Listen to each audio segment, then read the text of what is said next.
Assalamualaikum warahmatullahi wabarakatuh. Beralih ke pemberitaan mengenai pembangunan IKN.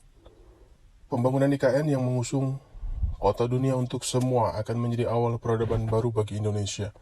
Presiden RI Joko Widodo, Jokowi, telah menekan Undang-Undang Nomor 3 Tahun 2022 tentang Ibu Kota Negara, Undang-Undang IKN pada 15 Februari 2022. Undang-undang ini akan menjadi dasar pembangunan IKN di Kalimantan Timur. Terdapat 3 tujuan utama IKN, yakni simbol identitas nasional, kota berkelanjutan di dunia, serta sebagai penggerak ekonomi Indonesia di masa depan. Pembangunan IKN, selain menjadi upaya mengubah paradigma pembangunan menjadi Indonesia sentris, juga sekaligus untuk merealisasikan visi Indonesia 2045. Ibu kota Nusantara meliputi wilayah daratan seluas kurang lebih 256.142 hektar dan laut seluas kurang lebih 68.189 hektar.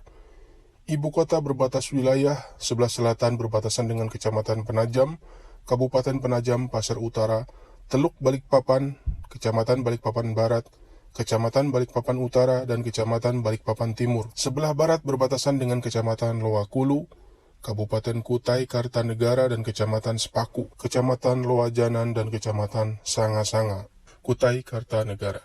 Dan sebelah timur berbatasan dengan Selat Makassar. Disebutkan luas wilayah darat Ibu Kota Nusantara. Kawasan Ibu Kota Nusantara seluas kurang lebih 56.180 hektar.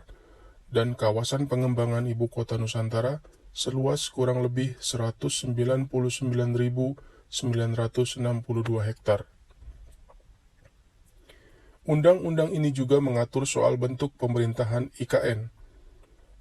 Pasal 9 menyebutkan Otorita Ibu Kota Nusantara dipimpin oleh Kepala Otorita Ibu Kota Nusantara dan dibantu oleh seorang wakil Kepala Otorita Ibu Kota Nusantara yang ditunjuk, diangkat, dan diberhentikan langsung oleh Presiden setelah berkonsultasi dengan DPR.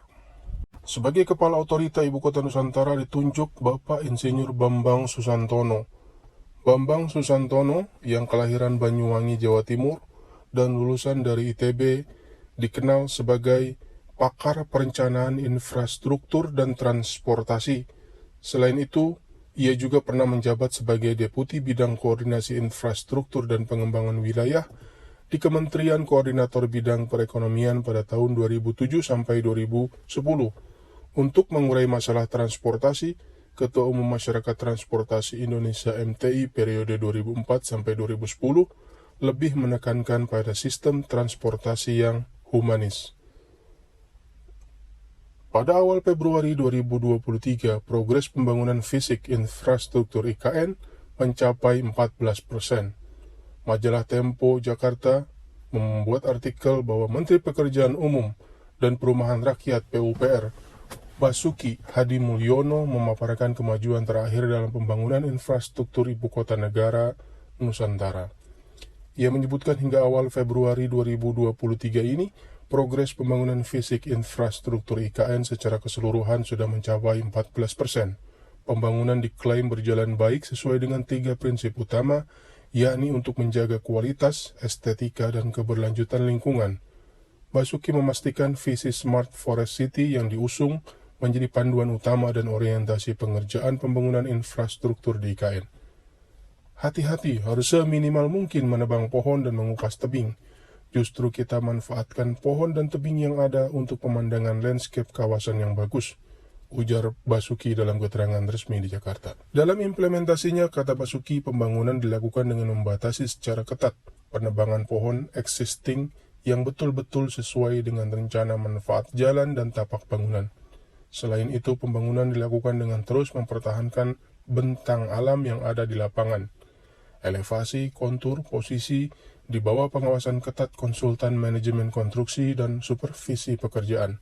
Sampai saat ini tercatat sebanyak 31 paket dikerjakan oleh kontraktor, konsultan manajemen konstruksi dan supervisi.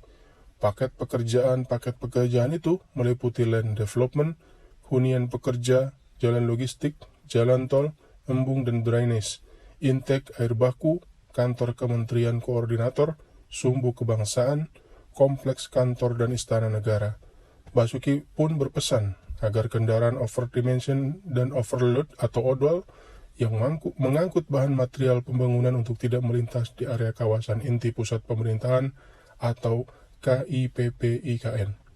Saya tegas soal odol, sudah ada aturannya. Kita harus memberi contoh yang baik untuk truk angkut material, jangan overload, katanya. Soal pembangunan rumah susun, pekerja Basuki juga meminta nantinya tiap unit rusun ditempati maksimal 8 pekerja. Dengan begitu kamar lebih lega. Di tiap lorong rusun nantinya, kata Basuki, juga akan ditambah kipas angin atau blower minimal 2 unit. Hal ini untuk memperbaiki sirkulasi udara dan meredam udara panas. Adapun total rusun yang akan dibangun adalah sebanyak 22 tower dengan daya tampung 14.000 sampai 16.000 pekerja. Demikian sekilas progres pembangunan dari IKN. Wassalamualaikum warahmatullahi wabarakatuh.